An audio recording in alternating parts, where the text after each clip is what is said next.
चलिए last topic हम लोग डिस्कस कर रहे थे बेसिकली स्टाइल गाइड। और स्टाइल गाइड में हमारा टॉपिक चला था vomiting body. Yes. So omitting HTML and body tag, an HTML page will validate without the HTML and body tags. सो आप यहाँ देख सकते हैं कि हमने डॉक टाइप डिक्लेयर किया है, हेड डिफाइन किया है, बट हमने बॉडी को डिफाइन नहीं किया है। और अगर आप इसका आउटपुट चेक करते हैं तो विदाउट बॉडी टैग एलिमेंट आपको आउटपुट यहाँ पर डिस्प्ले होगा। But this is not a good practice. You have to make sure कि आप इस एलिमेंट को बॉडी के अंदर रैप करें। नेक्स्ट ओमिटिंग हेड, आप हेड को भी स्किप कर सकते हैं और देख सकते हैं कि हमारा यहाँ पर हेड मिसिंग है। बट अगर आप आउटपुट चेक करते हैं तो आपको अपने पेज का टाइटल डिस्प्ले होगा। सो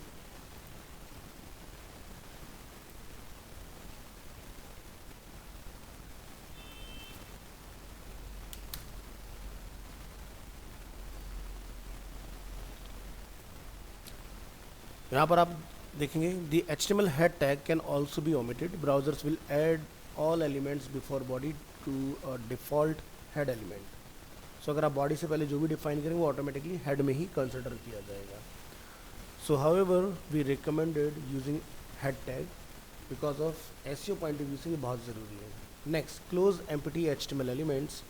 सो in HTML it is optional to close empty elements. Like अगर हम लोगों ने इस तरह से डिफाइन किया हुआ है तो आप इसको इस तरह से क्लोज कर सकते हैं। अगर ऐसे भी लिखेंगे नो प्रॉब्लम, ऐसा कर देते हैं तो ये भी एक्सेप्टेबल है। बट ये प्रैक्टिस जो थी वो यूज़ की जाती थी XHTML में। तो आप नीचे यहाँ देख सकते हैं, इफ़ यू एक्सपेक्ट XML और XHTML software to access your page keep the closing slash. यानी कि जैसे BR टैग है तो BR में भी आपको इस तरह से फॉरवर्ड स्लैश ऐड करना होगा, तब जाके आपका क्लोज होगा BR, because it is required in XML and XHTML। But modern अगर हम लोग बात करते हैं HTML5 की तो उसमें अब हम लोग इस तरह की प्रैक्टिसेस को यूज़ नहीं करते हैं। तो ये बहुत पहले की बात की जा रही है, यानी कि 2000 में जब हमारा इंट्रोड्यूस किया गया था और 2012 तक की जितनी वेबसाइट्स बनती थी उसमें जितने भी हमारे एम्प्टी टैग्स होते थे, BR, इमेज टैग, ये सब इस तरह से क्लोज किए जाते थे। नेक्स्ट बात करेंगे at the language attribute. You should always include the language attribute inside the HTML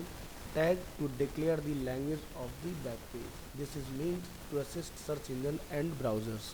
So HTML tag में आपने एक लैंग्वेज एट्रीब्यूट का यूज़ करना है। अगर आपका पेज डिज़ाइन है इंग्लिश लैंग्वेज में तो EN, अगर हिंदी है तो EN, सॉरी HI, और अगर आपका किसी और डिफरेंट लैंग्वेज में है तो आपको यहाँ पर अपने लैंग्वेज का प्रीफिक्स मेंशन करना होगा। सो आउटपुट देखेंगे तो there is no change. But ये क्या करता है, फोर्सफुली ट्रांसलेटर को रोकता है कि भाई ये कंटेंट इंग्लिश में है तो इंग्लिश में ही रहेगा, जब तक यूज़र मैनुअली जाके इसको चेंज ना कर दे। समटाइम्स ऐसा होता है कि ब्राउज़र में आपने एक्सटेंशन इंस्टॉल किया होता है गूगल ट्रांसलेटर, और गूगल ट्रांसलेटर में जो भी आपने लैंग्वेज सेट किया होता है पेज ऑटोमेटिकली ट्रांसलेट हो जाता है। तो ये उस प्रोसेस को भी क्योर करता है। Next is meta data. To ensure proper interpretation and correct search engine indexing both the language and the character encoding. तो कैरेक्टर एनकोडिंग के लिए हम लोग यूज़ करते हैं मेटा कैरेक्टर सेट UTF-8, जो कि आपको ऑलरेडी मैंने बताया हुआ कि इसका पर्पस क्या होता है।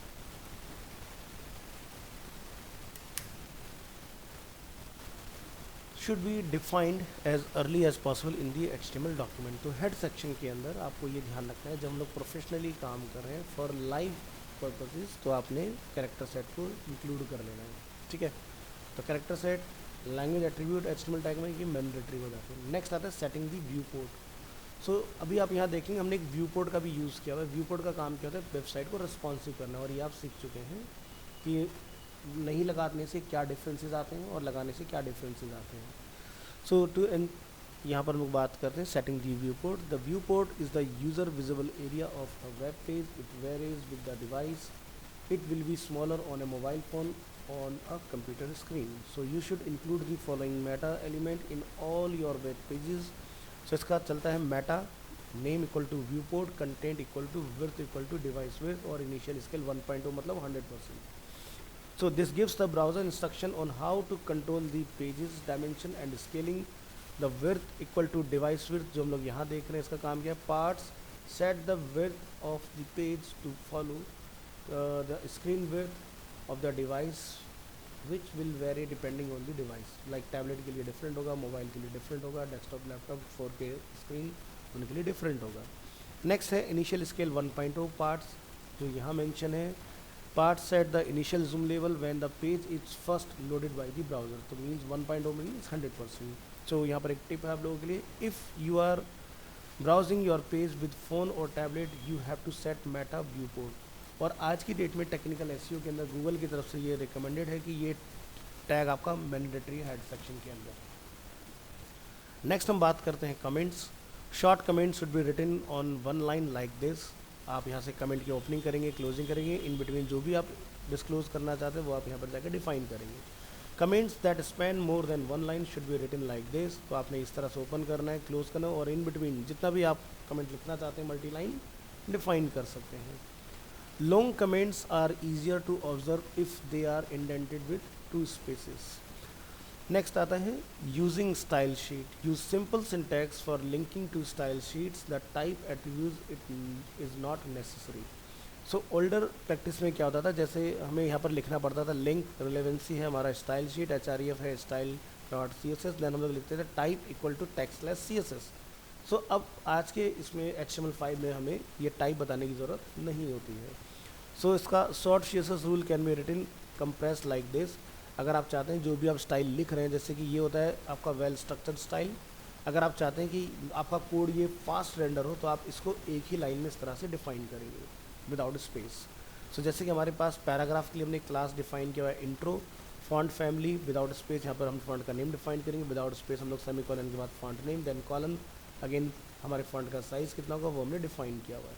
तो ये होता है शॉर्ट CSS, और एसईओ में ये बहुत ज़्यादा पसंद किया जाता है गूगल के एंड से। इसके 2 बेनिफिट होते हैं, एक तो गूगल इसको समझता है, दूसरा ब्राउज़र आपके इस तरह के कोड को बहुत क्विकली रेंडर कर देता है CSS को। दूसरा होता है long CSS rule should be written over multiple lines, like इस तरह से वेल स्ट्रक्चर। सो ये डिज़ाइनिंग यानी कि प्रोडक्शन पॉइंट ऑफ व्यू से बहुत अच्छा है, लेकिन जब हम लोग लाइव लेके जाते हैं post production point of view से तो आपको इस तरह से इसको सिंगल लाइन में करना होता है। सो इसके आगे चल के जब हम लोग प्रैक्टिकल करेंगे आपको तरीका बताऊंगा कि किस तरह से कोड को कंप्रेस किया जाता है like this. Next, place the opening bracket on the same line as the selector. जैसे कि ये पार्ट हमने डिफाइन किया, use 1 space before the opening bracket, use 2 space for indentation, use semicolon after each property value pair including the last, only use quotes around values if the values contain spaces, place the closing brackets on a new line without leading spaces। तो आपने जैसे यहाँ define किया है इस तरह से, तो ये अलग लाइन में होगा, ये अलग लाइन होगा, इन बिटवीन आप बाकी सारी चीज़ें डिफाइन कर सकते हो। ठीक है, तो इसका एक तरीका है लिखने का, यानी कि अगर हमने यहाँ पर कोई स्टाइल लिखा तो 2 स्पेस लगा के आप उसको अंदर इस तरह से डिफाइन करेंगे चीज़ों को। दिस इज कॉल्ड इंडेंटेशन, जो हम लोग यहाँ पर देखें 2 स्पेसेस फॉर इंडेंटेशन, ताकि पता चले कि ये बॉडी का सब पार्ट हम लोग यहाँ देख रहे हैं। नेक्स्ट आता है loading JavaScript in HTML। Use simple syntax for loading external scripts, the type attribute again is not necessary in HTML5, so you have to just put script tag, और in this script tag use SRC, और SRC में आप अपना JavaScript का like जो external CSS होता है उसी तरह से आप जावास्क्रिप्ट का भी .js एक्सटेंशन होता है उसको आप यहाँ पर लाके कॉल कर सकते हैं। बट जैसा कि मैंने आपको पहले भी बताया कि जावास्क्रिप्ट जब भी हम लोग यूज़ करते हैं अपने पेज में, सो आप मेक श्योर करें कि जावास्क्रिप्ट बिल्कुल पेज के एंड में आपने कॉल किया हो, यानी कि before closing of body tag. अगर हम लोग पहले डिफाइन कर देते हैं तो चल जाएगा, नो प्रॉब्लम, बट आपकी वेबसाइट का लोडिंग टाइम इंक्रीज़ हो जाएगा। सेकेंड, आपकी लोडिंग टाइम इंक्रीज़ होने के साथ साथ अगर मान लीजिए आपके कोड में कहीं पर कोई भी मिस्टेक हुआ, माइनर सा भी, तो उस केस में आपका जो बॉडी का कंटेंट होगा वो लोड नहीं होगा। सो इसीलिए बेस्ट प्रैक्टिस होता है कि जहाँ पर बॉडी हमारा क्लोज होता है वहाँ पर आपने एक्सटर्नल स्क्रिप्ट को कॉल करना होता है। सो एग्जांपल के तौर पर अगर ये हमारा पेज है तो यहाँ पर आप देखेंगे ये स्क्रिप्ट जो होते हैं वो बिफोर बॉडी कॉल किए जाते हैं। देखो जावास्क्रिप्ट कॉल हो रखे हैं यहाँ पर इस तरह से। नेक्स्ट बात करेंगे accessing HTML elements with JavaScript. So using untidy HTML code can result in JavaScript error. These 2 JavaScript statement will produce different results. So जैसे कि get element by ID demo dot inner HTML, और हमने यहाँ पर define किया content goes air. दूसरा हमने define किया gate element by ID demo dot inner HTML content goes air. दोनों में सेम ही चीज़ लिखा है, बट एक में अपर केस में हमने डिफाइन किया, एक में लोअर केस में हमने डिफाइन किया हुआ है। सो रन दी एग्जाम्पल जब आप आते हैं, this is a paragraph 1 content goes hair 2। ठीक है, तो जरा कोड पर एक नज़र डालिए क्या है। देखिए दोनों जो ID हैं डेमो डेमो, एक कैपिटल लेटर से डिफाइन है, एक स्मॉल लेटर से डिफाइन है। तो यहाँ पर आप देखेंगे कि भाई जो सही प्रैक्टिस है वो क्या है, इस तरह से आपको डिफाइन करना चाहिए चीज़ों को, ठीक है। So only paragraph 2 will be overwritten, first paragraph आपका रिटन नहीं होगा। तो अगर आपने अपर केस लोअर केस में डिफाइन किया तो ये दो डिफरेंट एंटिटी में कंसिडर किया जाएगा। सो ऐसा काम नहीं करना है ताकि आपको खुद से कन्फ्यूज़न क्रिएट हो अपने काम के अंदर। Next, use lower case file names, यानी कि आप कोई भी वेबसाइट बना रहे हैं तो आपने ये ध्यान रखना है उसके अंदर जो भी आप इमेज कॉल करेंगे या अपने HTML फाइल को सेव करेंगे वो कभी भी कैपिटल लेटर में नहीं होना चाहिए, always in small letter. So some web browser like Apache, Unix are case sensitive about the file names, जैसे कि bpcl.jpg cannot be accessed the bpcl.jpg, यानी कि आपको सब कुछ स्मॉल ही रखना होगा। Other web server like Microsoft IIS are not case sensitive, ये इस तरह को भी इंटरप्रेटेड कर सकते हैं बहुत इजीली, और can be accessed as this. If you use a mix of uppercase and lowercase, you have to be aware of this. If you move from a case sensitive to case sensitive server, insensitive to sensitive server, even small error will break your web। यानी कि मान लीजिए कि आज आप Apache और Unix पर काम कर रहे हैं, ठीक है, तो ये आपका सपोर्ट नहीं करता है। माइक्रोसॉफ्ट वगैरह में जाएंगे तो वहाँ पर ये काम करेगा। मान लीजिए कि आप माइक्रोसॉफ्ट पर काम करें, क्योंकि माइक्रोसॉफ्ट केस सेंसिटिव वगैरह को नहीं समझता है, वो दोनों को अंडरस्टैंड करता है। बट इन फ्यूचर आप माइक्रोसॉफ्ट से आते हैं अपाचे के ऊपर, तब आपके केस में प्रॉब्लम क्रिएट हो जाएगा, आपका डेटा जो होगा वो डिस्प्ले नहीं होगा जहाँ पर भी अपर केस और लोअर केस की आपने मिक्सिंग की होगी। So you have to make sure and very very very careful कि आप जो भी फाइल का नेम या इमेज जो भी आप कॉल कराएं वो स्मॉल में होनी चाहिए। इफ़ ये हमने देख लिया। Next, to avoid this problem always use lower case file names. Next is file extensions. HTML files should have .html extension and .htm is also allowed. CSS files should have a .css extension and JavaScript files should have a .js extension. So एक web designing के अंदर ये चीज़ें हमारी सबसे ज़्यादा use होती है। कोई भी वेबसाइट का जो फ्रंट एंड डिज़ाइन होता है वो HTML, CSS और JavaScript से होता है। HTML क्या होता है, वेबसाइट का स्केलेटन, CSS क्या है उसका ब्यूटी, JS क्या है उसके अंदर एक तरह से लाइफ। अगर वेबसाइट के अंदर क्राउजल, स्लाइडर्स सब ये चीज़ें मूव कर रही हैं, इट मीन्स कि वहाँ पर जावास्क्रिप्ट अवेलेबल है। नेक्स्ट आता है difference between HTML and HTM, यहाँ पर मिस्टेक हो गया है। So there is no difference between .html and HTML file extension, both will be treated as HTML by any web server, any web browser और web server. So जैसे कि मैंने आपको स्टार्टिंग में इंट्रोडक्शन के टाइम पर भी बताया था कि आप अपनी फाइल को किसी भी नेम में डिफाइन कर सकते हैं, इसमें ऐसा कोई कन्फ्यूजन वाली बात नहीं होनी चाहिए। नेक्स्ट, डिफ़ॉल्ट फाइल नेम की बात करेंगे। So when a URL does not specify a file name like at the end, जैसे कि हमारे पास एक डोमेन है livastu.com, the server just add a default file name such as index.html या index.htm या default.html या default.htm। तो यानी कि जो होम पेज हम लोग बनाते हैं उसका नेम आप index.html, htm, default.htm ये रख सकते हो। तो जैसे कि जब भी हम लोग किसी वेबसाइट को फर्स्ट टाइम रिक्वेस्ट करते हैं, जैसे कि लिवास्तु अगेन, तो आप यहाँ नोटिस करेंगे इसके आगे फाइल का नेम लिखा हुआ नहीं आता है। बट अगर आप किसी दूसरे पेज पर जाएंगे लाइक कॉन्टैक्ट, तब आपको यहाँ पर कॉन्टैक्ट का पेज डिस्प्ले होगा। तो यही यहाँ पर statement mention, when a URL does not specify a file name at the end like this, the server just add a default file name such as index.html और default.html या htm। So if your server is configured only with index.html as the default file name, your file must be named index.html and not default.html. So इसीलिए हमने आपको यही बताया कि जब भी आप काम करें तो आपको ये ध्यान रखना है कि फाइल का नेम आपका index.html हो। ये प्रैक्टिस अभी आप और सीख जाएंगे जैसे जैसे आप आगे बढ़ेंगे इसके अंदर, क्योंकि जैसे एक बार प्रॉपर्टीज़ आपकी पूरी हो जाएंगी HTML की, CSS कंप्लीट करेंगे और उसके बाद डिज़ाइनिंग का पार्ट स्टार्ट होगा, तो आपको इस चीज़ के बारे में और ज़्यादा क्लियरिटी मिलेगी कि इंडेक्स ही क्यों रखा जाता है। मैंने आपको एक एग्जांपल के थ्रू समझाने का कोशिश किया था कि जब भी आप कोई बुक स्टडी करते हैं तो बुक के 1 से 2 पेजेस के बाद में राइट हैंड साइड के पेज पर आप देखते हैं टेबल ऑफ कंटेंट या table of index. Table of index का काम क्या होता है, जो हमें ये बताता है कि इस एंटायर बुक के अंदर आप क्या कंटेंट गो थ्रू करने वाले हैं। उसी तरह से किसी भी वेबसाइट का जो होम पेज होता है उसको हम लोग इंडेक्स बोलते हैं, और वही होम पेज हमें ये बताता है कि उस वेबसाइट के अंदर आपको क्या क्या चीज़ें मिलने वाली हैं। ठीक है, तो जितने भी आपके नंबर ऑफ पेजेस हैं उन सभी पेजेस की स्मॉल इन्फॉर्मेशन होम पेज पर होनी चाहिए। Next, however server can be configured with more than one default file name. Usually you can set up as many default file names as you want. तो ये तब होगा जब आप अपना डोमेन और होस्टिंग बाय करते हैं उसके बाद। बट डिफ़ॉल्ट चाहे कोई भी वेब सर्वर हो, वो अपाचे हो, लिनक्स हो, यूनिक्स हो, उन सभी में index.html पहले से सेट होता है। तो ये था HTML स्टाइल गाइड टॉपिक हमारा, जो कि लास्ट क्लास में हमारा चल रहा था और आज हमारा कंप्लीट होता है। नेक्स्ट टॉपिक आता है एंटिटीज़। एंटिटीज़ क्या होती हैं? जैसे कि आप लोगों ने नोटिस किया कि हम कोई भी अगर यहाँ पर कोड लिखते हैं HTML के अंदर, तो उसमें लेस देन और ग्रेटर देन लगाते हैं, तभी वो हमारा एक एलिमेंट रेडी होता है, जैसे body element, head element, title element. Reserve character in HTML must be replace with entities. तो जैसे कि आप लेस देन लगाते हैं तो वो क्या होता है, इस तरह से चेंज हो जाता है। अगर आप ग्रेटर देन लगाते हैं तो वो इस तरह से चेंज कर दिया जाता है। ठीक है, तो क्या होता है HTML character entities, some characters are reserved in HTML। तो आप जब भी इस तरह का कीवर्ड से कोई करेक्टर लगाते हैं तो ये नॉन प्रिंटेबल हो जाता है। वेब ब्राउज़र के अंदर आपको कभी उसका आउटपुट मिलता है, कभी भी वो एक्चुअल में टैग दिखाई नहीं देता है। So if you use the less than और greater than signs in your HTML tags, the browser might mix them with tags. Entity names और entity number can be use to display reserve HTML character.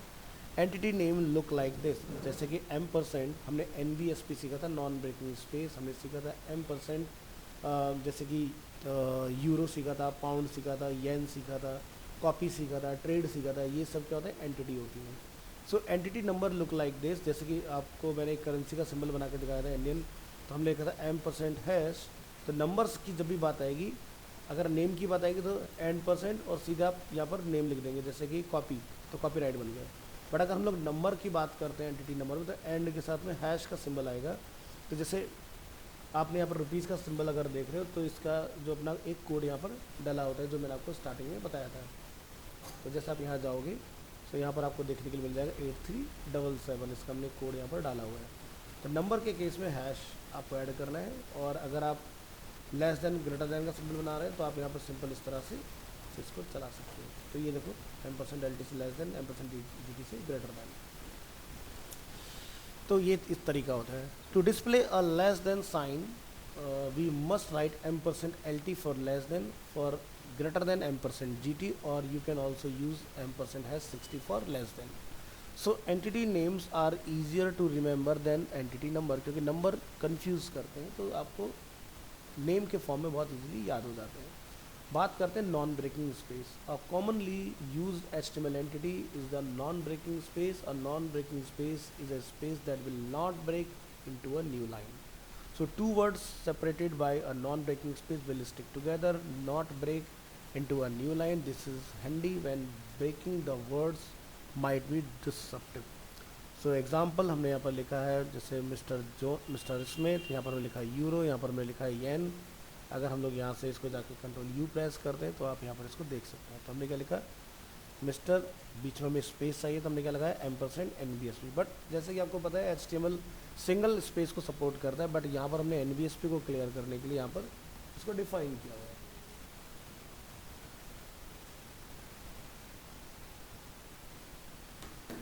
Next, another common use of non-breaking space is to prevent browsers from truncating spaces in HTML pages.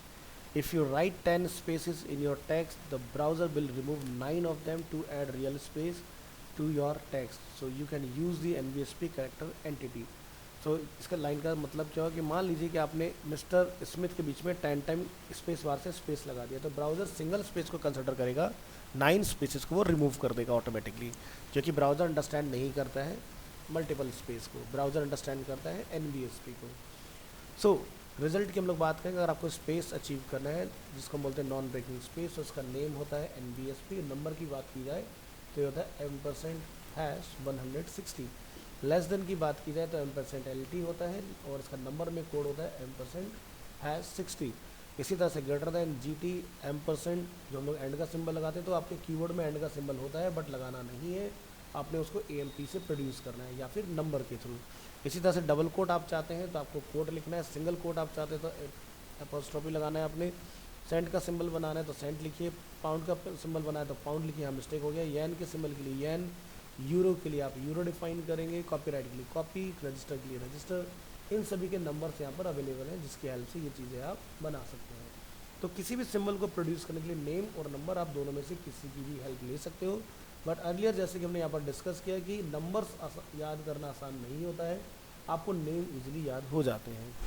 So entity name are case sensitive, यानी कि आप इसको upper case वगैरह नहीं कर सकते, ये सब स्मॉल यानी कि लोअर केस में ही आप यूज़ कर सकते हैं। बात करते हैं कंबाइनिंग डायरेक्टिकल मार्क्स की। सो इस तरह के मार्क्स को हम लोग जानते हैं ग्लिफ के नाम से। Some diacritical marks like grave and acute, जो हम लोग ये सिंबल देखते हैं इस तरह के, आर कॉल्ड असेंट्स। सो असेंट्स जो होते हैं, आप जैसे देखते हो लैटिन लैंग्वेज में क्या होता है, बहुत सारी चीज़ें लिखी होती है, उसके ऊपर आपके अलग अलग सिंबल्स होते हैं। जैसे मार्क आपको एक ऊपर चाहिए कैरेक्टर, तो आपका देखो ये इस तरह से इसके ऊपर आ जाएगा या इस तरह से आएगा। तो ये आपको कीबोर्ड के अंदर अपने मोबाइल फ़ोन में भी मिल जाता है और हम लोग अपने कीबोर्ड से भी इसको चला सकते हैं। बट ये बहुत रेयर होगा कि आपको डायक्रिटिकल मार्क्स की रिक्वायरमेंट आए, बट अगर आती है तो आप इस तरह से इनको बना सकते हो। नेक्स्ट बात करेंगे सिंबल्स। सो सिंबल्स क्या हैं, इसको ज़रा समझिए। सिंबल्स और letters that are not present on your keyboard can be added to HTML using entities. HTML symbols entities, HTML entities was described in previous file कि what is HTML entities. Many mathematical, technical and currency symbols are not present on a normal keyboard. Like जैसे कि हमारे Indian keyboard में हमें rupees का symbol नहीं मिलता है, तो 8377 लिख के हमें उसको यूज़ करना होता है। So to add such symbols to an HTML page, you can use the entity name or the entity number or decimal or hexadecimal reference for the symbol. So example, display the euro sign, I will display euro, I will display euro, इस तरह से हमारा ये काम करेंगे चीज़ें। तो ये तो तीनों यूरो सिंबल हमें दिखाई दे रहे हैं, ये तीन डिफरेंट चीज़ों से प्रोड्यूस हुए हैं। तो अगर आप यहाँ जाके देखेंगे तो हमने यहाँ पर एंटिटी नेम, एंटिटी नंबर और एंटिटी हेक्साडेसिमल का हमने यूज़ करके इस चीज़ को प्रोड्यूस किया है। सो हमारा पर्पज़ है यूरो का सिंबल दिखाना है, तो आप चाहें तो इसके साथ भी बना सकते हैं, बट मेरा रिकमेंडेशन होगा कि आप नेम के साथ जाइए। बात करते हैं some mathematical symbol supported by HTML। तो जैसे कि आपको इस तरह का ए क्रिएट करना है, तो आप यहाँ से इसका नंबर यूज़ करेंगे, एंटिटी कुछ इस तरह से क्रिएट होगा, this is a character, this is entity, और ये फॉर ऑल। ये इस तरह से आप यहाँ पर देखेंगे पार्शियल डिफरेंशियल, ये है आपका देयर एग्जिस्ट, ये आपका एम्प्टी सेट्स, ये आपका नवाला, ये आपका एलिमेंट ऑफ, ये आपका नॉट एन एलिमेंट ऑफ, ये आपका कंटेंट्स एज मेंबर, ये आपका एन एरे, ये आपका एन एरे सबमिशन। तो जब आप एक्सेल वगैरह चलाते हैं, जब आप सम करने जाते हैं, तो आपको यही चीज़ वहाँ पर दिखाई देती है। इस तरह के जो सिम्बल्स होते हैं जनरली वो हमारे एल्गोरिदम वगैरह में यूज़ किए जाते हैं। बात करते हैं some Greek letter supported by HTML। तो आप यहाँ पर देखेंगे कि भाई ए जो है, अगर हम लोग इसको प्रोड्यूस करते हैं, ये ग्रीक अल्फ़ा होता है, ये है ग्रीक बीटा बी, ये है गामा, ये है डेल्टा, ये है एप्सिलॉन, और ये आपका जीटा। ठीक है, इस तरह से आपका ये वाली चीज़ चल रही है। तो आपको अगर मारुति का नेक्सा अगर सेगमेंट याद हो, तो नेक्सा के अंदर जितनी भी कार्स आती हैं वो गामा, डेल्टा, जेटा, अल्फ़ा इस तरह के सेगमेंट में आपको दिखाई देती हैं। तो वो ग्रीक लेटर्स का यूज़ करते हैं। ठीक है, next some other entities supported by HTML। तो आप यहाँ देखेंगे जैसे कि कॉपीराइट का सिंबल तो आप नंबर से भी बना सकते हैं और इस तरह से भी प्रोड्यूस कर सकते हैं। डिस्क्रिप्शन मतलब क्या बोलते हैं इसको, कॉपीराइट। सिमिलरली इसको बोलते हैं रजिस्टर्ड, इसको बोलते हैं यूरो साइन, इसको बोलते हैं ट्रेडमार्क साइन, इसको बोलते हैं लेफ्ट एरो, इसको बोलते हैं अप एरो, इसको बोलते हैं राइट एरो, इसको बोलते हैं डाउन एरो।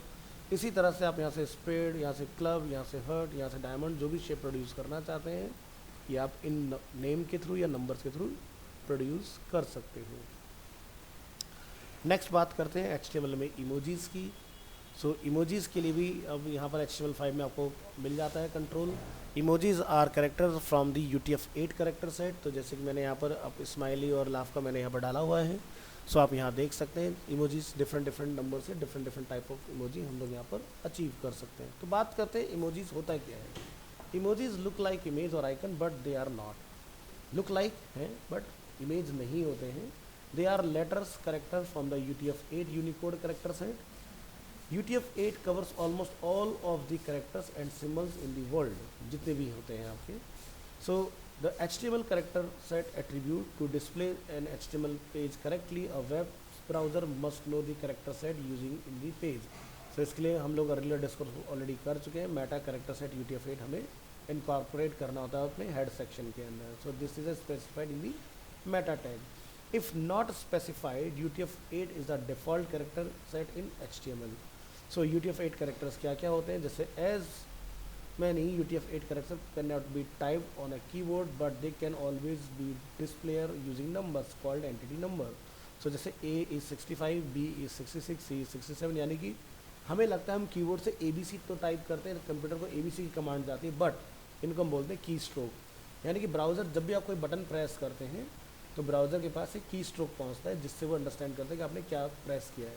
वो आपके कीबोर्ड से ABCD को नहीं अंडरस्टैंड करता है। मान लीजिए आपने A को निकाल के C की जगह लगा दिया, C को निकाल के आपने A की जगह लगा दिया, लेकिन C से आपका A ही टाइप होगा। ऐसा नहीं होगा कि C को A की जगह पर लगाने पर कीबोर्ड के बटन को वहाँ पर चेंज हो जाएगा कुछ, क्योंकि उसके नीचे जो हमारा कीबोर्ड के नीचे जो हमारा एक PCB बोर्ड होता है, उसके ऊपर ये सारे चीज़ें सेट होती हैं पहले से।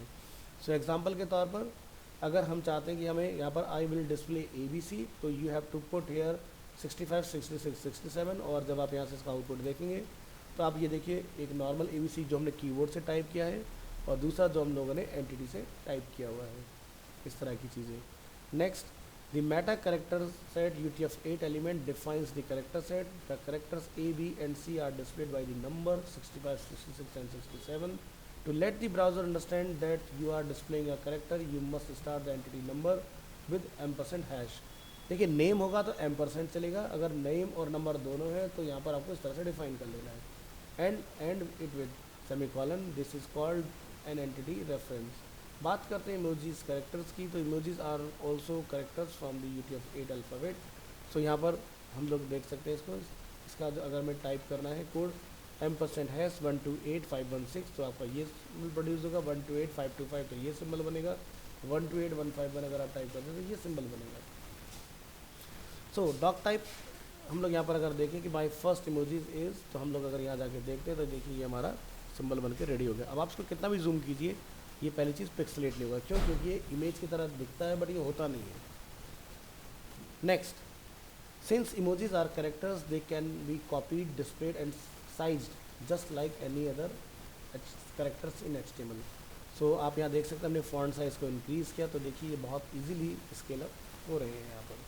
तो आप यहाँ जूम करके देखिए तो उसमें कोई भी पिक्सलेशन आपको देखने के लिए नहीं मिलता है।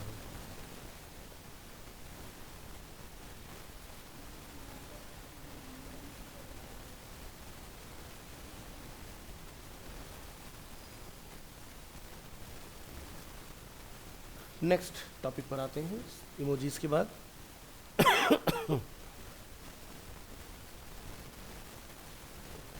Character sets. सो बहुत सारे different types of character sets होते हैं। To display an HTML page correctly a web browser must know which character set to use. The HTML character set attribute, तो इसके हम लोग अंदर बात करते हैं। मेटा टैग के अंदर बेसिकली हम लोग अपने कैरेक्टर सेट एट्रीब्यूट को कॉल करते हैं। The character set is specified in the Meta tag. So example, meta character set UTF-8. The HTML5 specification encourages web developers to use the UTF-8 character set. UTF-8 covers almost all of the characters and symbols in the world. तो आप यहाँ देख सकते हैं कि अलग अलग graph के थ्रू हमने यहाँ पर डिफाइन किया हुआ है, जैसे ASCII ओनली, तो ये आपका ये है, यानी कि कभी एक टाइम पर ईयर 2000 में ये पीक पर हुआ करता था, लेकिन धीरे धीरे ये डाउनफॉल की तरफ जा रहा है। सो अगर हम लोग बात करते हैं UTF-8 जो कि 2000 में ही इंट्रोड्यूस हुआ, बट आज की डेट में ये बहुत ही बढ़िया से जे कर्व को फॉलो कर रहे हैं। तो बात की जाए तो वर्ल्ड वाइड UTF-8 को ही सबसे ज़्यादा यूज़ किया जाता है। और ये मेजरमेंट किसने निकाला, ये इलस्ट्रेशन कहाँ से आया इन्फोग्राफिक, ये गूगल मेजरमेंट की तरफ से है। ठीक है, बात करेंगे यहाँ पर ASCII बेसिकली होता क्या है। सो इसको हम लोग बोलते हैं American standard code for information interchange, जिससे फुल फॉर्म हो ASCII। ठीक है, ASCII is a character set that contain 128 character including letters, number and symbols. तो यहाँ पर लेटर्स A to Z होते हैं, नंबर 0 to 9 होते हैं, स्पेशल कैरेक्टर लाइक आपका एक्सक्लेमेशन, आपका dollar, plus, minus, brackets, @ less than, greater than. फिर हमारा एक नया स्टैंडर्ड इंट्रोड्यूस है जिसको हम जानते हैं अमेरिकन नेशनल स्टैंडर्ड इंस्टीट्यूट। ठीक है, ANSI, ये भी आप यहाँ पर देख पाओगे इसके अंदर। सो ANSI is a character set that contain 256 character including letters, numbers and symbols. तो यहाँ पर देख सकते हैं ASCII के अंदर 128 कैरेक्टर्स है, यहाँ पर हमारे पास नंबर ऑफ कैरेक्टर्स जो है काफ़ी बढ़ चुके हैं। So identical to ASCII for the first 127 character, special character from 128 to 159, यानी कि 127 तक हमारे पास कैरेक्टर्स हैं, 128 से 159 तक हमारे पास क्या है, स्पेशल कैरेक्टर। और आइडेंटिकल हमारे पास 160 से स्टार्ट होकर 255 तक अवेलेबल होते हैं। तो इसका मेटा लिखा जाता है करेक्टर सेट विंडोज़ 1252। फिर आया हमारे पास ISO 88591 करेक्टर सेट, इसको हम बोलते हैं international organizational for standardization. So again इसमें क्या है कि ISO 8859-1 is a character set that contains 256 character including letters, number and symbols. सो जैसे कि हमने यहाँ पर देखा 127 करेक्टर्स तक आपका नंबर्स रिजर्व है, 128 से 159 जो है आपके स्पेशल करेक्टर्स हैं, और 160 से लेके 255 तक आपके जो आइडेंटिकल सिंबल्स होते हैं वो यहाँ पर आपके कवर हो रखे हैं। तो इसका जो करेक्टर सेट जाता है वो इस तरह से लिखा होता है। बात करते हैं UTF-8 की। सो UTF-8 means unique code transformation format, ठीक है। तो यूनिक कोड ट्रांसफॉर्मेशन फॉर्मेट में क्या होता है, is identical to ASCII for the values from 0 to 127, यानी कि 127 तक अगेन इसमें भी करेक्टर्स हैं। 128 to 159 आपके अगेन यहाँ पर भी करेक्टर्स मिल जाएंगे इसके अंदर। आइडेंटिकल ANSI आपको 160 255, लेकिन सभी में 255 पर एक कैपिंग था लगा हुआ, बट यहाँ पर 256 से जब स्टार्ट होता है तो 10,000 अप टू करेक्टर तक हमारा ये जाता है, जिसमें आप so many different types of symbols जो है वो प्रोड्यूस करा सकते हैं। सो एग्जांपल के तौर पर अगर हम लोग डिफरेंसेस बिटवीन करेक्टर सेट्स की बात करते हैं, the following table displays the difference between the character set described above. So like 32, तो ये क्या करता है, स्पेस का काम करता है। अगर हम बात करते हैं 33 तो एक्सक्लेमेशन मार्क का काम करेगा। 34 तो आपका कोटेशन का काम करेगा। 35 यानी कि नंबर साइन का काम करेगा। 36 यानी कि डॉलर साइन का काम करेगा। 37 नंबर आपका जो होता है वो परसेंटेज के लिए होता है। 38 आपका M% के लिए होता है, ये आपका फर्स्ट ट्रॉफी के लिए होता है। 39 ये वाला आपका लेफ्ट पैरेंथेसिस के लिए होता है। 41 आपका राइट पैरेंथेसिस के लिए होता है। ये आपका एस्ट्रिक के लिए होता है, जो मल्टीप्लाई का सिंबल आपके कीबोर्ड में नंपैड पर होता है, या फिर जो आप उसके ऊपर देखते हो 8 के ऊपर। नेक्स्ट 43 यानी कि प्लस सिंबल। 44 पर आपको कोमा मिलेगा। 45 पर आपको माइनस यानी कि हाइफन माइनस जिसको बोलते हैं। 46 पर आपको फुल स्टॉप यानी कि पीरियड जिसको हम लोग बोलते हैं। 47 पर आपको सोल्डियस मिलेगा। 48 पर आपको मिलता है नंबर 0। 49 पर आपको मिलेगा डिजिट 1। इस तरह से आपके ये अलग अलग चीज़ें, देखो यहाँ तक सब कॉमन चल रहा है। एक टाइम आएगा जहाँ पर जाके हमारी जो चीज़ें हैं वो बाकियों में नहीं मिलेंगी, औरों के अंदर मिलेंगी। तो जैसे कि हमने देखा कि 128 तक तो सभी के अंदर चीज़ें कॉमन है, देयर इज़ नो चेंज, है ना, यही हमने ऊपर पढ़ा थ्योरी के अंदर। बट इसके आगे चलते हैं, यहाँ पर आ जाइए। तो जैसे 127 डेल, ठीक है, जो किसी पे काम नहीं कर रहा। 128 पर यूरो साइन। 129 पर नॉट यूज्ड, किसी के काम का नहीं है ये। 130 पर आपको मिला सिंगल लो 9 कोटेशन मार्क। 131 पर आपको मिलता है Latin small F with hook. 132 पर आपको मिलता है डबल लो 9 कोटेशन मार्क। तो ये किस में हम लोग देख रहे हैं, तो अगर आप इस कॉलम का नेम देखेंगे, इसको हम लोग बोलते हैं ANSI, यानी कि इससे अबव है, ठीक है। तो इस तरह से पूरा टेबल के अंदर यहाँ पर डिफरेंसेस हैं, किस में क्या चीज़ें ऐड होती चली गई, ठीक है। तो यहाँ पर आप देखते जाइए, इस तरह की जो भी फ्रैक्शनल वगैरह आपने चीज़ें लिखनी है, ये सारे सिम्बल्स आप यहाँ पर बना सकते हैं इसके अंदर, ये आपके काम के। तो 255 जो हमारा कॉमन बोला जाता है वो ये चीज़ है। तो आज की डेट में जो वर्ल्ड वाइड यूज़ हो रहा है, ये जस्ट एक आपके रेफरेंस के लिए, आज की डेट में जो यूज़ होता है वो सिर्फ और सिर्फ Meta character set UTF-8 use होता है, क्योंकि यही वो पार्ट है जो अपने अंदर इमोजीज़ को भी कंटेन करता है, सिंबल्स को भी कंटेन करता है, स्पेशल कैरेक्टर्स को भी कंटेन करता है, नंबर्स को भी कंटेन करता है, और लेटर्स को भी कंटेन करता है।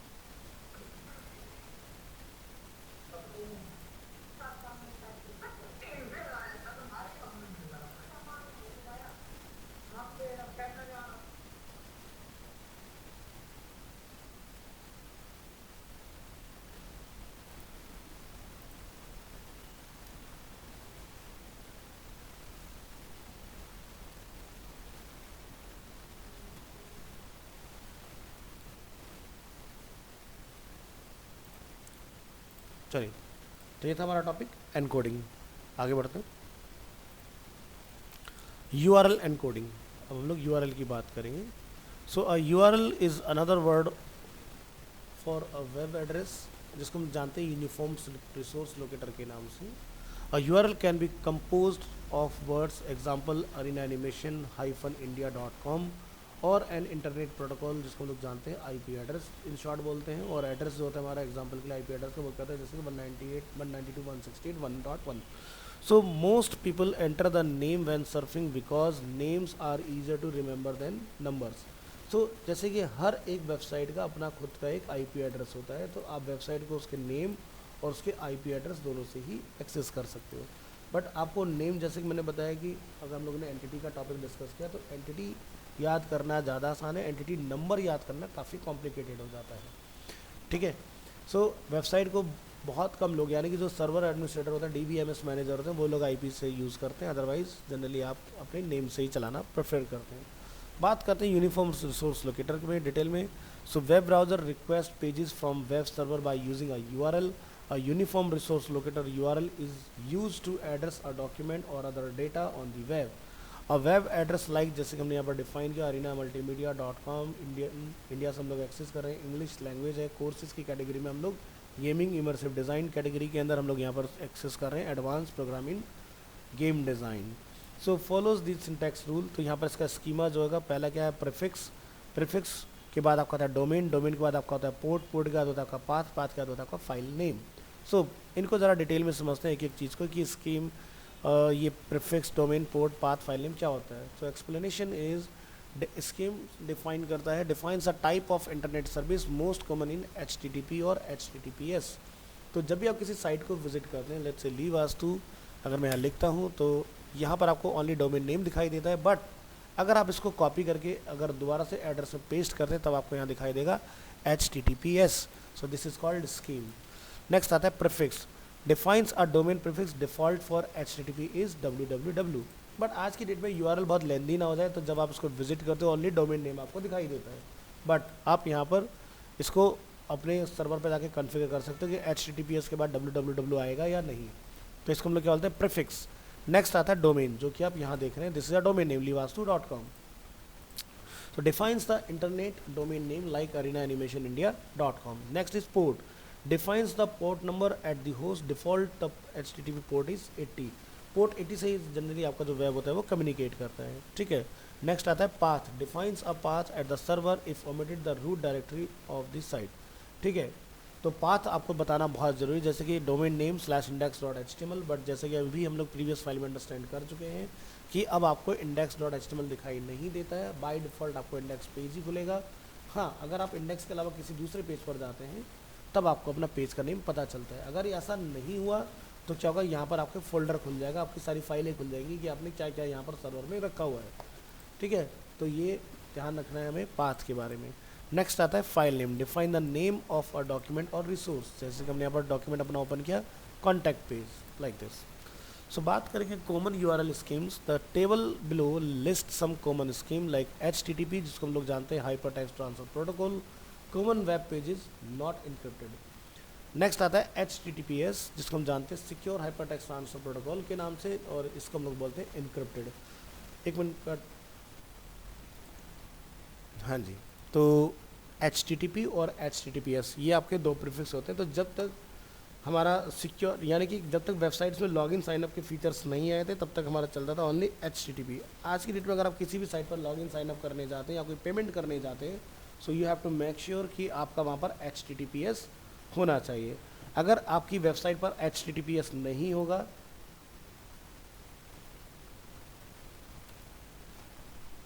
तो वहाँ पर लिखा आएगा नॉट सिक्योर, इस तरह से। ठीक है, इस तरह से नॉट सिक्योर आता है लिखा हुआ है। अगर सिक्योर होगा तो वहाँ पर HTTPS आपको इस तरह से डिस्प्ले होता है। बात आप करते हैं नेक्स्ट इज FTP। इसका यूज़ करते हैं हम लोग फाइल ट्रांसफ़र प्रोटोकॉल के लिए, यानी कि डाउनलोडिंग और अपलोडिंग जो भी हमारी होती है वेबसाइट के ऊपर, लाइक जैसे मैंने ये वेबसाइट बना के लाइव किया हुआ है तो ये FTP के थ्रू ही अपलोड हुआ है। नेक्स्ट आता है फाइल, फाइल क्या होता है, a file on your computer. तो आप यहाँ देख सकते हैं यहाँ पर फाइल लिखा रहा है ऊपर एड्रेस बार के अंदर, क्योंकि ये लोकल कंप्यूटर से फाइल एक्सेस हो रही है हमारी। तो इस तरह से हमारे कॉमन URL स्कीम्स होती है HTTP, HTTPS, FTP and file. बात करेंगे URL एनकोडिंग की। सो URLs can only be sent over the internet using the ASCII character set if a URL contains characters outside the ASCII, ये जो आप पढ़ चुके हो अमेरिकन स्टैंडर्ड जो हमारा होता है करेक्टर्स। ठीक है, the URL has to be converted. URL encoding converts non-ASCII character into a format that can be transmitted over the internet. So URL encoding replaces non-ASCII characters with a percentage followed by hexadecimal digits. So URL cannot contain spaces. URL encoding normally replaces a space with a plus sign and %20। अब इसका मतलब क्या हुआ, देखो अगर आप कोई file बना रहे हो, एग्जाम्पल के लिए एग्जाम्पल ही नाम ले लेते हैं, ठीक है, तो आपको यूआरएल एकदम नीट एंड क्लीन मिलेगा। बट अगर आपने फाइल का नेम रख दिया फर्स्ट एग्जाम्पल और फर्स्ट और एग्जाम्पल के बीच में हमने लगा दिया स्पेस, तो आपको अपने एड्रेस बार में ये %20 देखने के लिए मिलेगा। चलिए इसको एक चेक करते हैं। हम यहाँ जाते हैं और एक कॉपी बना लेते हैं फाइल की, जैसे कि कॉफ़ी वाली फाइल है, मैंने इसको नेम दिया कॉफ़ी पेज।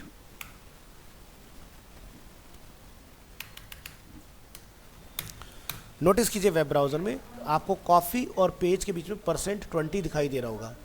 यही हमने अभी यहाँ स्टेटमेंट में पढ़ा है कि आपका जो ये होता है, तो URL can not contain spaces, जैसे हमने स्पेस लगाया तो यहाँ पर ये एक एरर का काम कर रहा है, तो ये एक ब्रोकन लिंक में कंसिडर होगा। बट अगर मैं यहाँ पर इसके नेम के बीच में से स्पेस को हटा के यहाँ पर हाइफन लगा देता हूँ, तो देखो ये प्रॉब्लम हमारी जो है वो सॉल्व हो जाती है इधर। अभी देखो कोई एरर नहीं है इसके अंदर %20। तो URL जो गूगल को चाहिए होता है वो इस तरह का चाहिए, यानी कि आपका स्पेस ना हो, %20 लिखा हुआ है।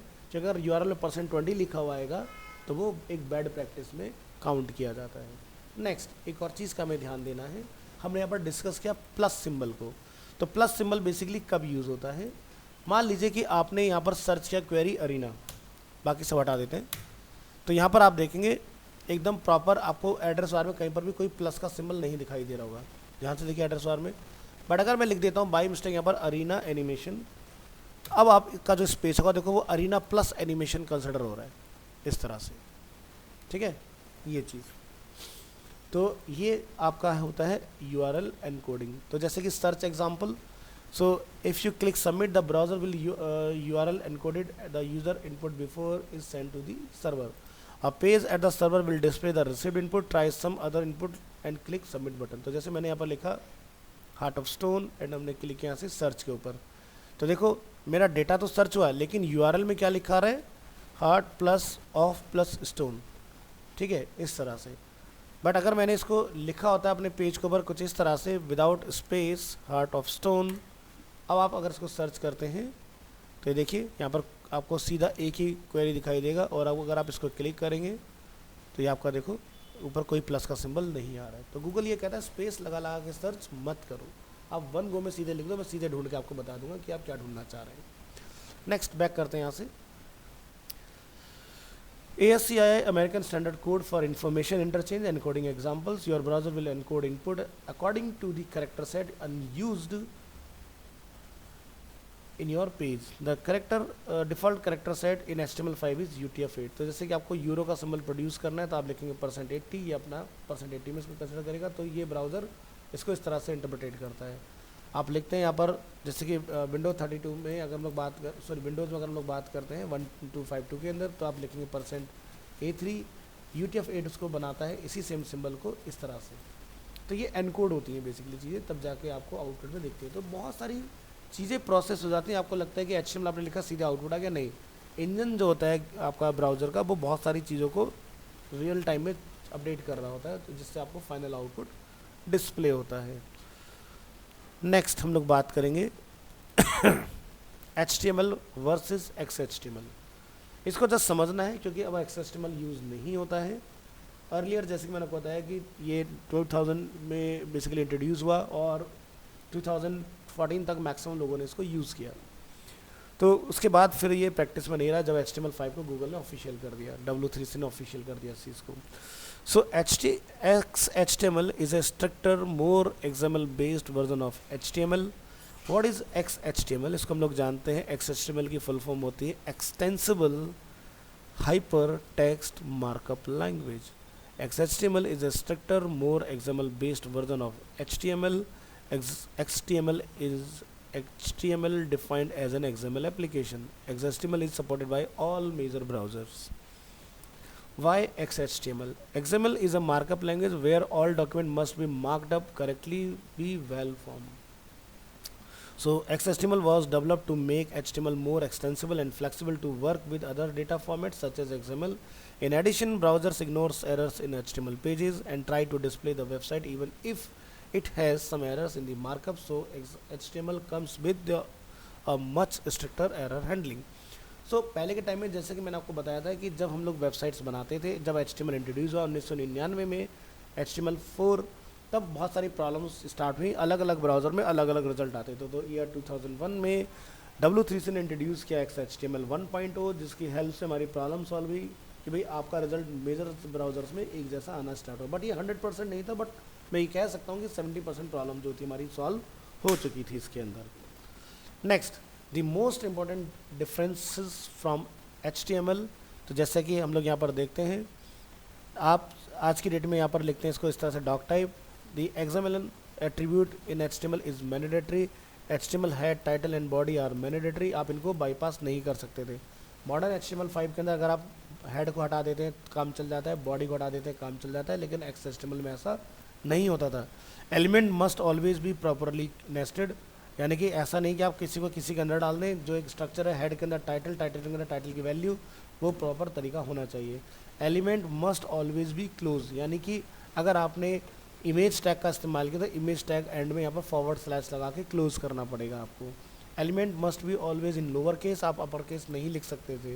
Attribute name must always in lower case, यानी कि जैसे हम लिखते हैं बॉडी, उसके अंदर बीजी कलर इस तरह से, तो वो चीज़ आपको सब कुछ स्मॉल में लिखनी होती है। Attribute value must be always be coated, यानी कि आप इन्वर्टेड कोड नहीं छोड़ सकते। जैसे लास्ट क्लास हमने देखा था कि मान लीजिए आपने कोई वैल्यू लिखी है एट्रीब्यूट में इक्वल टू, तो इन्वर्टेड कोड ज़रूरी नहीं है, तब भी आउटपुट आ जाता है, लगा देते तब भी आ जाता है। बट पहले के टाइम में क्या होता था, ये ऐसा हम लोग नहीं कर सकते थे। Next, attribute value must always be coated. उसके बाद हमें मिलता है एट्रीब्यूट मिनिमाइजेशन इज़ फॉरबिडन। इस तरह की चीज़ें हमारी होती थी HTML और XHTML में डिफरेंस के लिए। सो XHTML में जो डॉक टाइप होता था बहुत लेंदी हुआ करता था, यानी कि अगर हम लोग देखें इसको, an XML document must have an XHTML doc type declaration, the HTML head title and body elements must also be present, and XMLNS attribute in HTML must specify name space for the document. तो ये कैसे चलता था, ये देखिए आज की date में चलता है मॉडर्न सिर्फ इतना। पहले के टाइम में लिखना पड़ता था doc type HTML public W3C DTD XHTML 1.1। English में हम लोग बात का पेज की कर रहे हैं, और यहाँ से इसका पूरा वेबसाइट का URL। उसके बाद यहाँ पर जो हम लोग आज लैंग्वेज इंग्लिश लिखते हैं, पहले इस तरह से पूरा यहाँ पर XMLNS के अंदर आपको डिफाइन करना था। बड़ा ही लेंदी प्रोसेस था, जो कि बाद में W3C ने चेंज करके हटा दिया।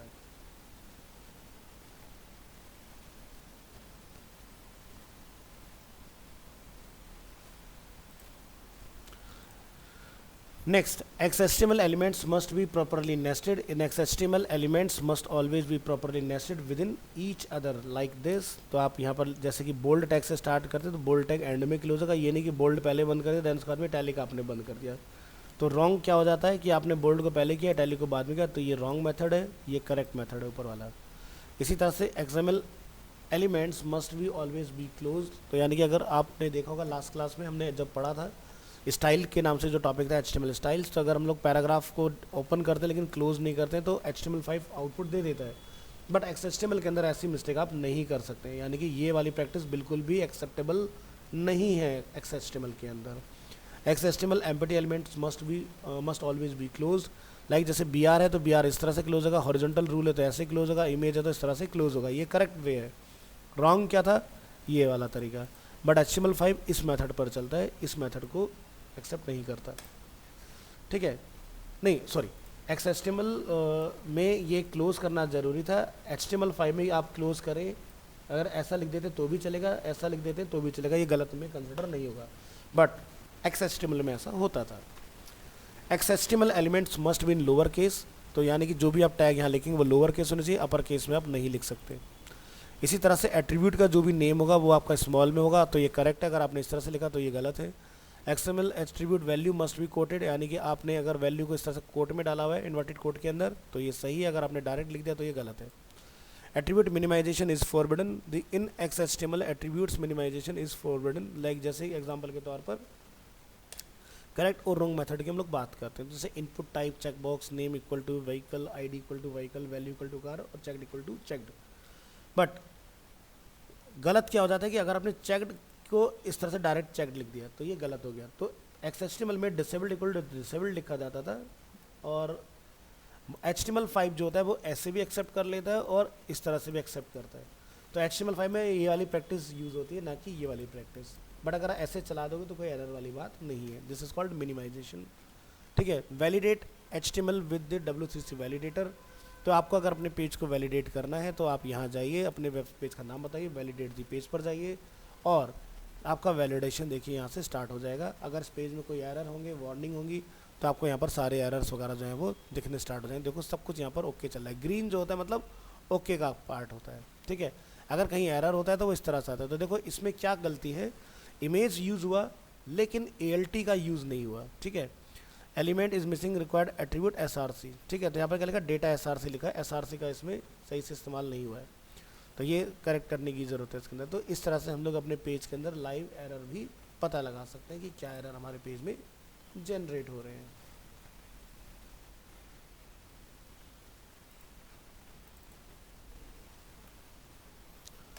ठीक है जी, इसके बाद जो हमारा टॉपिक आता है HTML में उसको हम लोग बोलते हैं फॉर्म।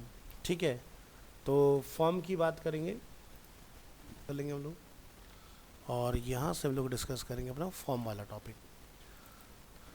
तो बात करते हैं HTML फॉर्म्स की। फॉर्म्स यानी कि किसी भी वेबसाइट पर अगर आप साइन इन साइन अप का प्रोसेस करते हैं तो वो आपका फॉर्म के थ्रू ही पॉसिबल होता है। So an HTML form is use to collect user input. User input like आपका साइन इन साइन अप हुआ या यूज़र ने कोई क्वेरी आपको सबमिट किया है, तो वो आपने उसका जो इनपुट है उसको आपने कलेक्ट करना होता है with the help of form. So the user input is most often send to a server for processing. So जब भी हम लोग कोई फॉर्म बनाएंगे तो हमने मेन कंटेनर एलिमेंट यूज़ करना है, form element. The HTML form element is used to create an HTML form for user input। तो form element देन इसके अंदर जो भी आपने एलिमेंट कॉल करने हैं वो आप यहाँ पर डिफाइन करेंगे। The form element is a container for different types of input elements such as text field, check boxes, radio buttons, submit button, etc. The input element, तो अब हम लोग फॉर्म के अंदर बात करेंगे इनपुट एलिमेंट की। So the HTML input element is the most used from element। An input element can be displayed in many ways depending on the type attribute। So here are some examples। So input का type होता है text, इसका हम लोग use करते हैं displays a single line text input field। input type radio, display a radio button for selecting one of many choices like जो आप ऑनलाइन क्विज वगैरह में देखते हैं। input type checkbox, display a checkbox from selecting zero or more of many choices। यानी कि जैसे आपके पास कोई क्वेश्चन आता है जिसमें मल्टीपल आंसर्स करेक्ट हैं, तो उस केस में चेक बॉक्सेज आपको ऑफर किया जाता है। Input type submit, display a submit button for submitting the form. Input type button displays a clickable button. So ये है हमारे डिफरेंट टाइप्स ऑफ इनपुट। ये डिफरेंट टाइप्स ऑफ हैं बट ये ऑल नहीं है, मतलब बहुत सारे हैं इस तरह के, हम लोग डिस्कस करेंगे आगे। तो चलिए बात करते हैं द टेक्स्ट फील्ड। एक बेसिक सा फॉर्म बनाने के लिए हमें क्या चाहिए था, फॉर्म टैग। एक हम लोग यहाँ यूज़ करते हैं लेवल। लेवल हम लोग किस लिए डिफाइन कर रहे हैं, फॉर फर्स्ट नेम। ठीक है, यहाँ पर आप डिफाइन करेंगे फर्स्ट नेम और लेवल टैग को क्लोज करेंगे, BR लगाएंगे। उसके बाद आप डिफाइन करेंगे इनपुट। इनपुट का टाइप जो है वो टेक्स्ट है। ID और जो फॉर होता है ये मैच होना चाहिए और नेम भी इसके साथ मैच होना चाहिए आपका। इसी तरह से हम लोग डिफाइन करें लेवल फॉर लास्ट नेम, तो हमने यहाँ पर डिफाइन किया लास्ट नेम। आप यहाँ पर जाके लिखेंगे टेक्स्ट, ID में L नेम, नेम में L नेम, और इसका जो आउटपुट होगा वो कुछ इस तरह से एक फॉर्म क्रिएट कर देगा आपके ब्राउज़र में। आप जाके देखिए इसी कोड का आउटपुट कुछ ये आ रहा है हमें। So note that the form itself is not visible. आपको फॉर्म टैग कभी दिखाई नहीं देगा क्योंकि form is a container. Also note that the default width of text input fields is 20 characters. यानी कि जो इसकी विड्थ होती है वो 20 कैरेक्टर की होती है, यानी कि 20 कैरेक्टर आपको डिफ़ॉल्ट इसमें दिखेंगे। 20 के बाद जैसे 21, 22, 23, 24 होगा वो लेफ्ट साइड में हाइड होना स्टार्ट हो जाएगा। नेक्स्ट हम लोग बात करते हैं this is how the HTML code above will be displayed in a browser. तो ये इस तरह का कुछ आउटपुट आएगा आपका। बात करते हैं लेवल एलिमेंट जो हमने यहाँ पर यूज़ किया, first name and last name. So the level element, notice the use of label element in the example above। the label tag defines a label for many form elements। the label element is useful for screen readers user like जो कि मैंने आपको बताया था कि जो physically challenge लोग होते हैं, लेवल के अंदर जो भी आपका लिखा होगा वो स्क्रीन रीडर रीड करके सामने वाले को बताता है कि वो फॉर्म का फील्ड किस पर्पज से आपने डिज़ाइन किया है। Next, because of screen reader will read out loud the level when the user focuses on the input field. मान लीजिए आपने कोई फॉर्म बनाया, यूज़र ने कर्सर यहाँ रखा, टैप किया, तो जैसे टैप होगा तो यहाँ पर रीड करके बोलेगा उसको last name. Next, the label element also helps user who have difficulty clicking on a very small region such as radio button or checkboxes, because when the user click the text within the label element it toggles the radio button और checkbox. मान लीजिए कि यहाँ पर अगर आपका लिखा है कि आंसर 1 आंसर 2 इस क्वेश्चन का, तो आप टेक्स्ट पर क्लिक करेंगे तो आपका वो ऑटोमेटिकली रेडियो बटन सेलेक्ट हो जाएगा, आपको रेडियो पर पर्टिकुलर पॉइंट करने की ज़रूरत नहीं होती है. सो दी फॉर एट्रीब्यूट जो हम लोग ऊपर यहाँ देख रहे हैं कि हमने जैसे लिखा लेवल एलिमेंट, उसके बाद हमने लिखा फोर क्या है एट्रीब्यूट, और F name is a value. So F name user define है, आप किसी भी पर्पज से इसको यूज़ कर सकते हो, but for attribute of the label tag should be equal to the id attribute of the input element to bind them together.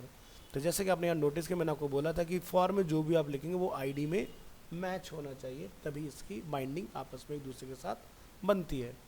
बात करेंगे रेडियो बटन्स, जो आप लोग ऑनलाइन एग्जाम्स वगैरह देते हैं उसमें आप देखते हो. So input space type equal to, अगर आप रेडियो डिफाइन करते हैं तो it's define a radio button.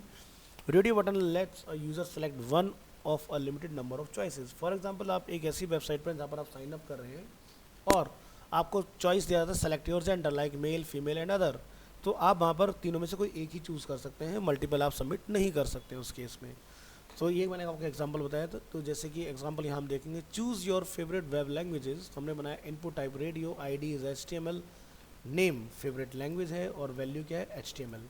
हमने यहाँ पर लेवल डिफाइन किया फॉर HTML. इसी तरह से हमारा CSS है, हमने CSS बनाया, जावास्क्रिप्ट हमने जावास्क्रिप्ट बनाया. तो इसका आउटपुट कुछ इस तरह से आएगा. तो देखिए जब मैं यहाँ क्लिक करता हूँ तो ये सेलेक्ट हो जाता है इस तरह से, लेकिन तीनों में से कोई एक सेलेक्ट होगा. ठीक है, ये चीज़ तो ये पॉसिबल हो रहा है सिर्फ और सिर्फ इस वजह से, क्योंकि आपका जो फॉर है वो यहाँ पर same as it is call हो रखा है. नेक्स्ट बात करते हैं चेकबॉक्सेस की.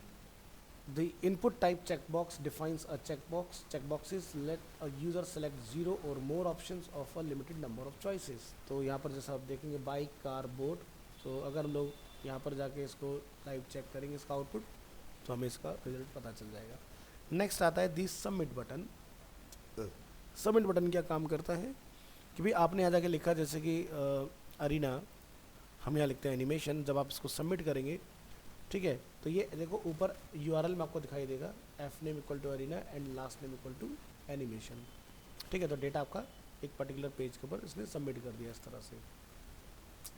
तो डेटा ये कैसे जाता है, क्या होता है, इनकी सारी डिटेल हम लोग इन डेप्थ समझेंगे आगे चल के. सो ये है हमारा फर्स्ट फाइल इसके अंदर. सेकेंड आता है फॉर्म के अंदर एट्रीब्यूट्स. तो एट्रीब्यूट ऑलरेडी हम लोग डिस्कस कर चुके हैं, बट थोड़ा सा ज़रा इसको समझिए कि एट्रीब्यूट्स किस तरह से वर्क करते हैं अपने. तो form attributes, the action attribute की हम लोग बात करते हैं. The action attribute defines the action to be performed when the form is submitted. Usually the form data is send to a file on the server when the user click on the submit button. So in the example below, the form data is sent to a file like https google.com. This file contains a server side script that handle the form data.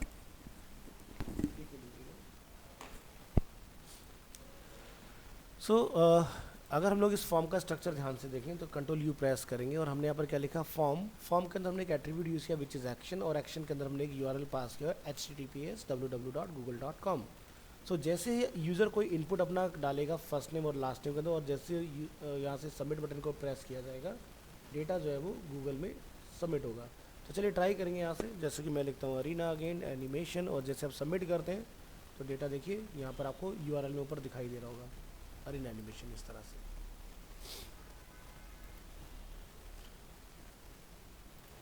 Back करेंगे. So if the action attribute is omitted the action is set to the current page. यानी कि action जो हमने देखा पीछे https google.com वो वहाँ पर होना चाहिए. अगर नहीं होगा तो ये पेज रिफ्रेश होके ऊपर ही URL में आपको लिखा हुआ जाएगा प्रीवियस एग्जाम्पल की तरह. ठीक है, नेक्स्ट बात करते हैं the target attribute. The target attribute specifies where to display the response that is received after submitting the form. So the target attribute can have one of the following values, जैसे कि blank, self, parent, top और frame name. तो ये चीज़ें हम लोग discuss कर चुके हैं ऑलरेडी कि ब्लैंक, सेल्फ, पेरेंट, टॉप क्या काम करते हैं. सो अभी क्या हो रहा है कि जब हम लोग यहाँ से डेटा सबमिट करें तो ये सेम पेज पर ही सबमिट हो रहा है, यानी कि मेरा करंट पेज गूगल में रिप्लेस हो रहा है. बट आप चाहते हैं कि ऐसा ना हो, तो अब की बार आप गूगल में कुछ सर्च कीजिए, जैसे कि मैंने लिखा heart of stone and click किया हमने यहाँ पर, तो देखो क्या हुआ, एक नया पेज हमारा ओपन हुआ, सॉरी सेम पेज पे खुला है। हाँ, तो जैसे कि ये क्या हो रहा है, सेम पेज पर खुला है, तो the default value is self which means that response will open in the current window. अब यूट्यूब सर्च एग्जाम्पल अगर हम लोग यहाँ से देखते हैं, तो हम यहाँ पर जाते हैं, लिख देते हैं जैसे कि लेट्स से मोनार्च, और यूट्यूब सर्च पे जब हम लोग क्लिक करते हैं, देखो हमारा ये वाला पेज एज इट इज़ है, और यूट्यूब के ऊपर हमारा डेटा जो है वो यहाँ से सर्च हो पा रहा है इजीली इसके अंदर, ठीक है।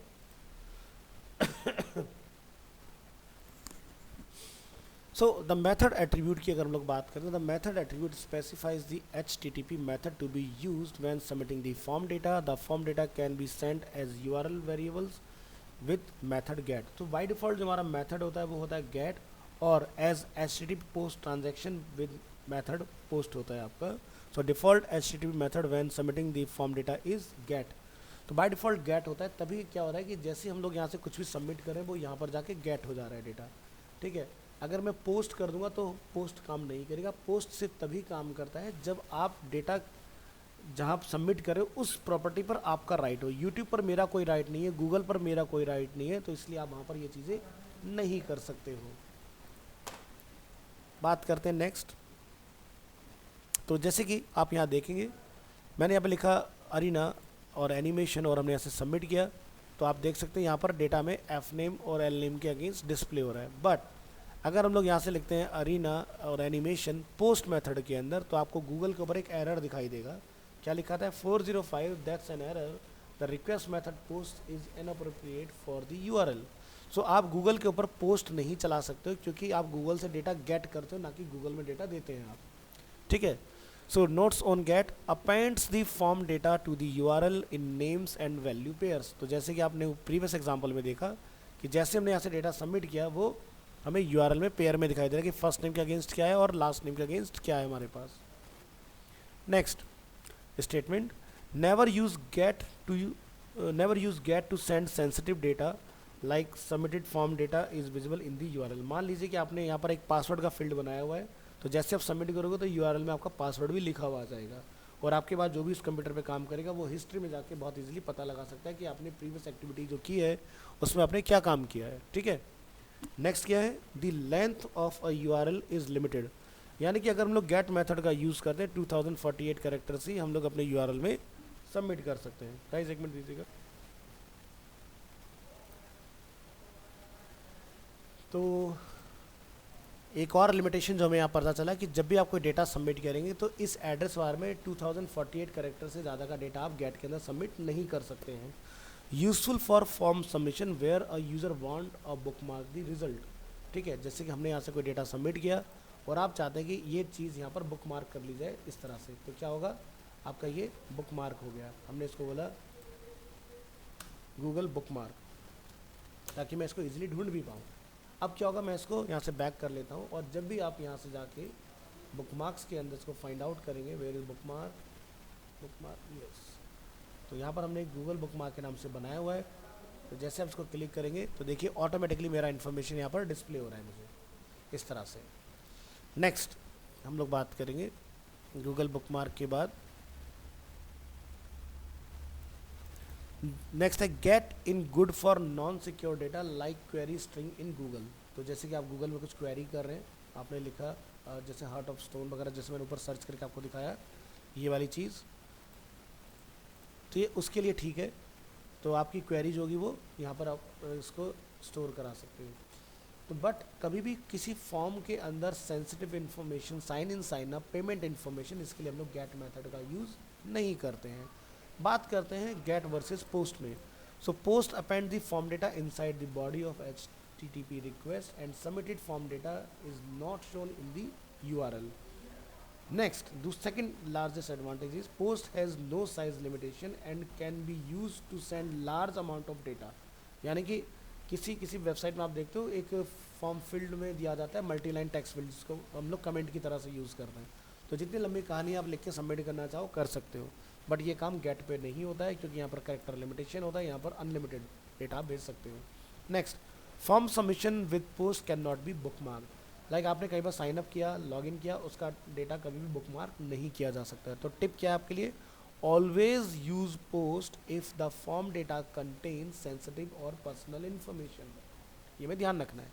नेक्स्ट बात करेंगे the auto complete attribute. The auto complete attribute specifies whether a form should have autocomplete on or off. So when autocomplete is on, the browser automatically complete values based of values that the user has entered before. So a form with autocomplete on, तो यहाँ पर आप देख सकते हो ये data जो हमें दिखता है this is called auto complete. तो नेक्स्ट हम लोग बात करेंगे no validate attribute. The no validate attribute is a boolean value. A form with a no validate attribute, like जैसे मैं यहाँ पर लिख देता हूँ एक ईमेल और मैं यहाँ से इसको सबमिट करता हूँ, तो देखो वो वहाँ पर आपका वर्क कर गया उसके अंदर। तो ये किसके थ्रू पॉसिबल है? No validate. तो कैसे लिखा जाता है? अगर आप नीचे आएंगे यहाँ पर तो आपको जाके इसको लिखना पड़ेगा नो वैलिडेट, ठीक है, तब आपका इसके ऊपर वैलिडेशन जो होगा वो काम नहीं करेगा। ऑटो कंप्लीट ऑन यानी कि प्रीवियस डेटा पहले से वहाँ पर आ जाए। जैसे मैंने क्लिक किया ईमेल के फील्ड में तो मुझे प्रीवियस ईमेल आईडी जो वहाँ पर सबमिट हुए वो सारे मुझे वहाँ पर डिस्प्ले होने स्टार्ट हो गए उसके अंदर, ठीक है। तो यहाँ पर आप देख सकते हैं ये मेथड गेट था, यहाँ पर हमारा मेथड गेट है, इससे ऊपर जो हमने मेथड यूज़ किया हुआ है यहाँ पर, तो ये पोस्ट मेथड होता है, यानी कि पोस्ट के अंदर डेटा कभी भी आप किसी भी एनोनिमस साइट के ऊपर सर्वर के ऊपर नहीं डाल सकते हो, ठीक है, क्योंकि गूगल यूट्यूब ये जो इस तरह की साइट्स होती है वहाँ पर डेटा हम गेट करते हैं ना कि पोस्ट। तो जब भी आप कुछ यहाँ डालते हैं तो उसके अगेंस्ट मुझे कुछ डेटा गेट होता है, दिस इज कॉल्ड गेट। आगे बढ़ते हैं या फिर हम लोग आज के लिए काम करते इतना ही रखते हैं। This is more than enough for today. Next class में अपन डिस्कस करेंगे अबाउट इनपुट टाइप्स। चलिए, थैंक यू सो मच, मिलते हैं नेक्स्ट क्लास में।